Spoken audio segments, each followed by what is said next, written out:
All right, second game of the season.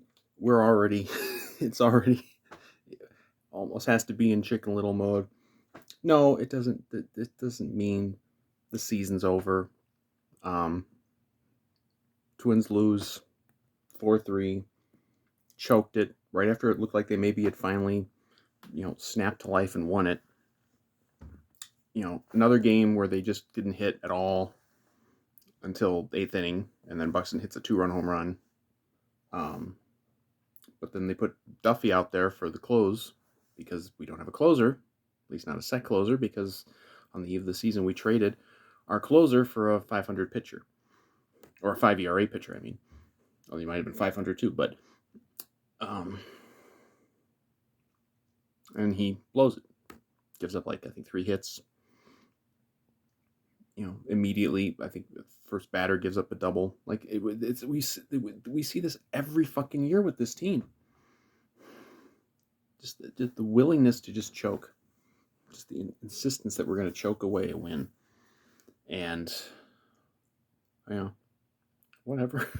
Like I thought this team was. I didn't have the expectations for this team that a lot of people did, because I don't see it, and even now, like I don't see it. Like I still think they're probably an 81 team. But it just speaks to just this front office. They seem, from the outside, it might seem like they're being, daring and aggressive, but they're kind of being stupid. Like, what is the plan? If you're actually trying to contend for something serious, like actually go for a World Series, not just be like, an 85 win team that maybe sneaks into a sixth playoff spot. If you're trying to do that, why are you trading away on the eve of the season your closer, who looked very good in spring training? He had injury issues last year, but he looked very good in spring training this year. He's been very proven. He was an all-star. Um, you know, why are you trading him in a package to get a guy who's what is he even going to be, like a top 4 starter on your team? Like why are you doing that instead of going out and like trade a prospect or sign somebody? Like you're not. What's the thought process there? Like you really weakened the back end of your bullpen in order to maybe marginally improve your starting rotation. I mean, you're not going to have 6 starting pitchers all year. They have a 6-man staff to start. You're not going to have that all season. So what are you doing? I don't get it. And it came in second game of the season. It comes back to bite them because I mean, Duffy's been an up and down pitcher for years here, but he's never been a guy who's like, oh, he's the closer. He's got closer stuff. Does he? No, he doesn't. Like he doesn't have that makeup, and he goes out there and chokes it away right away, um, and blows 1-1 versus 0-2. That doesn't mean anything necessarily in baseball, but every game matters, because this is not a team that's going to go out and win like 98 games and run away with a playoff spot. They're not. If they're going to be any sort of contender, they're going to be scraping and clawing for every last win to maybe get in. And that's one, and you blew it. That's one that you absolutely should have won, and you blew it. And you probably should have won yesterday too, but you can't hit. And I don't know. Again, it's just 2 games, but it's not 2 games when we're talking about players like Miguel Sano, like Max Kepler. These guys have stunk for multiple years, and we just keep assuming like, oh, they're going to recapture the glory of 2019. No, they're not. Max Kepler is just not good. Miguel Sano's going to go on his streaks. We all know he's going to go on his streaks. He's going to have a streak. Maybe it'll even be soon, where he's going to hit like 5 home runs in a week, and everyone's going to be like, oh my God, Miguel Sano, he's so wonderful. And then he's going to go right back into just striking out 3-4 times a game, not hitting the ball over the fence, giving you no production. It's rough. And then prior to his last at bat, Buxton had a rough start.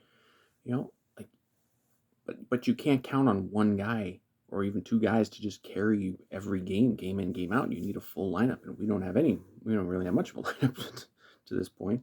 And you couple that with, having no closer, and then of course, as always, just I've never, going back to the 2019 playoffs, I felt Rocco Baldelli is terrible at managing pitchers and knowing where to put guys in, when to put them in, when to take them out. situational stuff. He's never been good at it, and he's never going to be good at it. And I don't like Rocco Baldelli. I just don't. I think a whole lot of guys would have won 102 games with that 2019 team hitting the way it did. I think he waltzed into a golden opportunity and it made him look a lot better than he actually is. And since the end of that season, I'm pretty sure they have a losing record. You know, he ain't good, and the deification of him after 2019 is nauseating.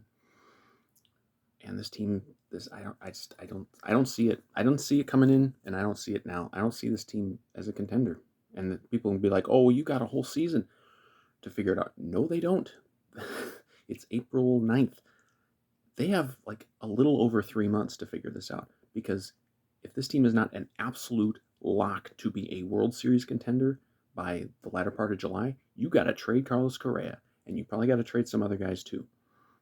Whatever you can get, because that's just the way it is. And retool, because this Correa thing is a one year rental, and he's played okay so far. He hasn't, he's got one or two hits. He got on base. I know he got on base today. He's made some plays in the field, like but you're going to have to do something with him if you're not a lock to be in the playoffs, or damn near a lock to be in the playoffs by the middle of July, because you got to trade him then, because he ain't gonna fucking stay. He can say whatever nice things about Minnesota that he wants. He ain't gonna fucking stay here. He's not gonna stay with a losing team. When he can get the hell out of here after this year, and presuming he has a good season, reset the market a little bit and go get maybe that deal he wanted. He ain't gonna stay here. He can like this area all he says, maybe even does like it, but he ain't gonna like it enough to stay here.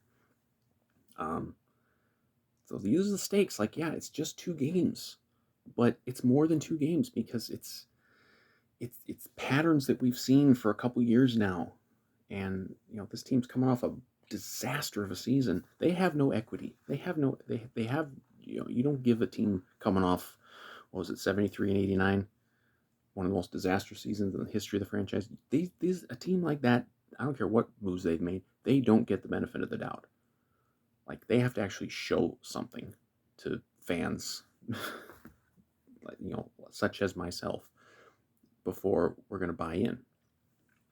And through 2 games, they look a lot closer to the disaster of 2021 than they do to the contender of 2019. And again, you can say it's just 2 games forever and ever and ever, and it's true. But hey, it's just 2 games turns into, hey, it's been just a week, turns into, hey, it's just April, turns into, hey, it's just the first couple months, turns into, hey, it's not even summer yet, and then turns into, oh fuck, we're out of it in July, in August. That happens very, very quickly. And I feel like this is more of these 2 games are more of an omen than an outlier. I think this is going to be just another long season.